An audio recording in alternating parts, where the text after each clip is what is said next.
Hello YouTube, Melissa Francis here, bringing you the cutest little DIY project called the Exploding Box. This was designed for us by Angela Trendle, and it's the cutest little keepsake box that you can actually customize with your own little photos. And it's so cute because it just pops open and it's full of all kinds of fun and joy. And we do have the kit for this. As long as the kit is still available, it will be in the link below. There'll be some things. I know we do not have these flowers, but I believe we have pretty well everything else except for the buttons. These are vintage. You can use your own, but the cardstock may be different colors, but everything else should be included in the kit, and it's super fun. And in the kit, we make it a lot easier for you because these layers are all cut for you. So if you're not big on measuring and cutting and you want something that's all ready to go, then that's the link below. If you want to do it yourself, now I suggest you freeze the video, go get yourself a pen and paper, and I'm going to give you the measurements. All right, let's go. So the first layer, or the outside layer, which is this one right here, you're going to need to cut whatever color cardstock you want. That's going, again, to be the outside of your box. That measurement is 9 inches by 9 inches, okay? And then the next layer, which is the medium layer or the middle layer, that is actually 8 1/4 by 8 1/4. And then the smallest layer, or the inside layer, is 7 1/2 by 7 1/2. And last, you will need to cut one other piece of paper, which is for the lid, and that measurement is 5 1/4 by 5 1/4. So the first thing you're going to do, and you'll be also similarly repeating the steps for each layer, is this is your first one, which is 9 by 9. You're going to need to do some folds. If you have a score pal or a scoring tool, that is the best thing to do. Again, have your pen and paper handy because now I'm going to give you the measurements of where you're going to make a fold. So on the outside layer of paper, which was 9 by 9, you're going to score at 3 inches and 6 inches. You're going to turn it and do 3 inches and 6 inches so that you end up with something that looks like this. What you'll be doing is cutting out the outside squares here, here, and here, and then you're going to be rounding off the edges so that you're going to get something like this. That's what you're going to be doing. You'll be cutting out the outside. You'll be doing that to every layer.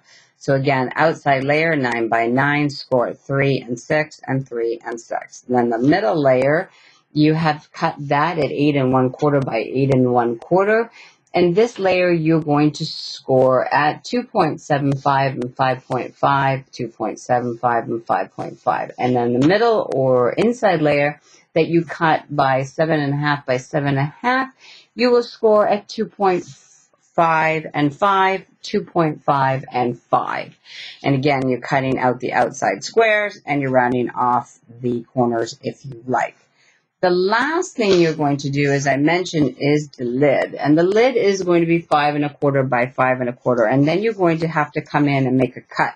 So from outside inch, you want to cut down 1 inch. So I don't know if you can see this right here. And then you're going to turn it again, measure in from 1 inch and cut, do a 1 inch cut. Then again, you're going to turn it, measure in 1 inch and do a 1 inch cut. Same thing. Then what you're going to do, and I haven't folded this very well, so just you be more mindful to fold really well, is you're going to make all these folds, and what you'll be doing is you'll be folding this as well, and you'll be tucking that flap in, and that's how you're going to get your corners. So again, if you want to just look here, you'll be able to see that the flap, I don't know if you is over on the corner and over on the corner, and that's how you get the lid, which is super, super cute. If you are mathematically inclined and you think you can figure this out, just keep in mind that you always want the lid ever so slightly bigger, so that if this is 3 inches by 3 inches, you don't want your lid being 3 inches by 3 inches, because especially if you decorate the outside of the box, you want this to be about 3 1/4 by 3 1/4 so that you can have some give. You can make the box wider if you like. You would just have a bigger overhang coming down. So again, if you're mathematically inclined and you can kind of figure that out, you could probably, as long as you have the template of how to do it, know how to change it up a little bit. So I just want to thank you very much for coming and taking a look and learning how to make this cute little exploding box. I am Melissa Francis with Melissa Francis Company, and our website is www.melissafrancis.com. I hope you like this video and you give it definitely a thumbs up. And if you don't like it, give it a thumbs up.